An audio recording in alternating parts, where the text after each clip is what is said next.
తిరుపతి నగరపాలక సంస్థ వరసిద్ధి వినాయక మహోత్సవ కమిటీ ఆధ్వర్యంలో పార్వతీపుత్ర పర్యావరణ మిత్ర నినాదంతో 700 మంది బడిపిల్లల చేత మట్టి విగ్రహాలు తయారు చేసి పోటీ నిర్వహించారు. చిన్నారులు వారి చిట్టి చేతులు తయారు చేసిన గణనాథుని బొమ్మలు ఆకర్షణగా నిలిచాయి. ప్లాస్టర్ ఆఫ్ ప్యారిస్ బొమ్మలొద్దు, మట్టి గణనాథులే ముద్దు అంటూ నినదించారు. అనంతరం పోటీలో పాల్గొన్న విద్యార్థులకు ప్రశంసా పత్రాలు అందించారు. పూర్తి సమాచారం మా కరెస్పాండెంట్ వెంకటరత్నం అందిస్తారు. పర్యావరణ మిత్ర అనే పేరుతో తిరుపతి నగరపాలక సంస్థ మరియు తిరుపతి మహోత్సవ కమిటీ ఆధ్వర్యంలో ఈరోజు 1000 మందికి పైగా విద్యార్థులతో ఇక్కడ మట్టి వినాయకుల్ని చేస్తున్నటువంటి పరిస్థితి ఇక్కడ మనం చూడొచ్చు. చిన్నపిల్లల చేత మట్టి వినాయకులను చేయించడం చూస్తున్నాం మనము. అయితే చిట్టి చేతులు మట్టి గణపతి అనే పేరుతో కూడా ఇక్కడ చిట్టిపొట్టి చిన్నారుల చేత మట్టి గణపతుల్ని తయారు చేస్తున్నటువంటి పరిస్థితి. అయితే తిరుపతి వరసిద్ధి వినాయక మహోత్సవ కమిటీ వారు ఇది మొత్తం వాళ్ళ ఆధ్వర్యంలో నగరపాలక సంస్థ వాళ్ళ ఆధ్వర్యంలో జరుగుతున్నటువంటి ఈ కార్యక్రమానికి విశేష స్పందన అయితే అందింది. మనతో పాటు మాట్లాడడానికి మహోత్సవ కమిటీ మాట్లాడతారు. సార్ చెప్పండి, మీరు అనుకునే దానికంటే విశేష స్పందన అయితే లభించింది. పిల్లల్లో ఇవాళ అనూహ్యమైనటువంటి స్పందన వచ్చింది. వాళ్ళలో దాగి ఉన్నటువంటి సృజనాత్మకతను వెలికి తీసే విధంగా అసలు వినాయక చవితి పండుగ అంటే ఏంటి, వినాయకుడు ఎవరు, ఎలా తయారు చేయాలి, ఎలా పూజించాలి అనే విషయాల పట్ల అవగాహన కల్పించేందుకు పర్యావరణ హితమైనటువంటి పండుగ ఇది.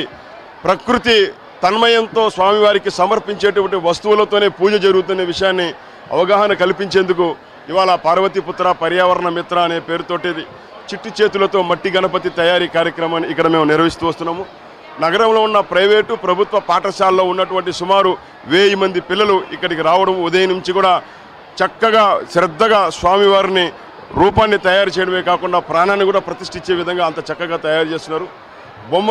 బొమ్మల షాపులోకి వెళ్ళి బొమ్మలు కొంటే వినాయకుడి బొమ్మలు ఎలా ఉంటుందో అంతకంటే అందంగా తయారు చేస్తున్నటువంటి ఈ తీరును చూస్తుంటే అందరికీ కూడా ఆశ్చర్యం వేస్తుంది. కాబట్టి పిల్లలకు నేర్పించాలి పర్యావరణ హితం మన బాధ్యత అనే విషయాన్ని, వినాయక స్వామి యొక్క రూపాన్ని ఎలా ఉండాలని, ఎలా పూజించాలనే విషయాన్ని పిల్లలకు నేర్పించేటువంటి బాధ్యతను రానున్నటువంటి కాలంలో, ఎందుకంటే ఇప్పటికే తాగునీటిని డబ్బు పెట్టుకుంటున్న మనము రానున్నటువంటి కాలంలో గాలిని కూడా డబ్బు పెట్టి కొనాల్సి వస్తుందేమో. కాబట్టి చెట్లను పెంచడము, పర్యావరణాన్ని కాపాడుకోవడము, అడవులను సంరక్షించుకోవడము, నీటిని పొదుపుగా వాడుకోవడము, ఇలాంటి విషయాల పట్ల పిల్లలకు రానున్న భవిష్యత్తుకు అర్థమయ్యే విధంగా అవగాహన కల్పించాలనే ఉద్దేశంతో మేము ఈ కార్యక్రమాన్ని చేపడుతున్నాం. టీటీడీ బోర్డు మెంబరు భానుప్రకాష్ రెడ్డి గారు కూడా ఉన్నారు. సార్తో మాట్లాడతాం. సార్, అనుకుని 700 మంది కానీ ఇక్కడ 1000 మంది పైగా వచ్చారు, విశేష స్పందన అయితే లభిస్తుంది. దీని గురించి మీరు పార్వతీపుత్ర పర్యావరణ మిత్ర, ప్రకృతిని ప్రేమిద్దాం, ప్రకృతిని కాపాడుకుందామని చెప్పే నినాదంతో తిరుపతి వినాయక నిమజ్జన కమిటీ చేసిన ప్రయత్నం ఇంతింతై వటుడింతై గత 20 సంవత్సరాలుగా మేము చేస్తుంటే ప్రయత్నం ఈరోజు చిగురించింది. మీరుగా గమనించినట్టయితే మేము 700 మందికి అనుకుంటే దాదాపు 1000 మంది పైన చిన్నారులు వాళ్ళ చిట్టి చేతులతో వినాయక ప్రతిమను చేస్తున్నారు. ముఖ్యంగా మన సాంప్రదాయాల్లో ప్రకృతిని పూజిద్దాం, ప్రకృతిని ప్రేమిద్దాం అని చెప్పి మన పూర్వీకులు చెప్పారు. ఈ ఆధునిక యుగంలో ప్లాస్టర్ ఆఫ్ ప్యారిస్ వినాయకుడిని చేస్తూ చెరువులను కలుషితం చేస్తున్నాం, అక్కడ జీవరాశులను కలుషితం చేస్తున్నాం. ఆ నీరు ఇంకి చుట్టుపక్కల ఉండే ప్రాంతాల్లో ఉన్నటువంటి బోరు బావిలు అన్నీ కలుషితమవుతున్నాయి. కాబట్టి రాబో రోజుల్లో క్లీన్ ఇండియా, గ్రీన్ ఇండియా తీసుకోవాలని చెప్తే ఒక ఆలోచనతో మేము ముందుకు పోతున్నాం. కాబట్టి ఈ చిన్నారుల ప్రయత్నం భవిష్యత్తులో ఖచ్చితంగా స్వర్ణ భారత్ని మనం వీళ్ళ చేతుల మీదుగా తయారు చేయొచ్చని చెప్పి నమ్మకం, విశ్వాసం మాకుంది.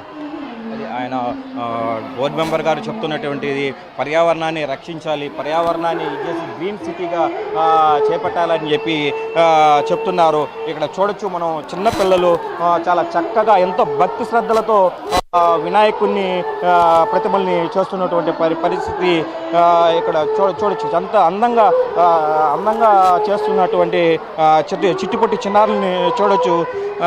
నాన్న, ఎక్కడ ఏ స్కూల్ నాన్న నువ్వు? విశ్వమై హై స్కూల్. ఏం చదువుతున్నావు? 5th class. నువ్వు నాన్న, నీ పేరేం పేరు? తీర్థ. ఏ క్లాసు? 5th class. అది పిల్లలు చాలా చక్కగా వినాయకుడిని చేస్తున్నటువంటి పరిస్థితి. అయితే పర్యావరణాన్ని రక్షించి ప్లాస్టర్ ప్యారిస్తో తయారైనటువంటి ఈ వినాయకుల్ని దూరం పెట్టి మట్టి వినాయకుల్ని పూజిస్తామని చెప్తూ తిరుపతి వరసిద్ధి వినాయక మహోత్సవ కమిటీ ఆధ్వర్యంలో జరిగినటువంటి కార్యక్రమానికి విశేష స్పందన అయితే లభించింది. కెమెరా పర్సన్ నరసింహతో వెంకటరత్నం, ప్రైమ్ 9 న్యూస్, తిరుపతి నుంచి.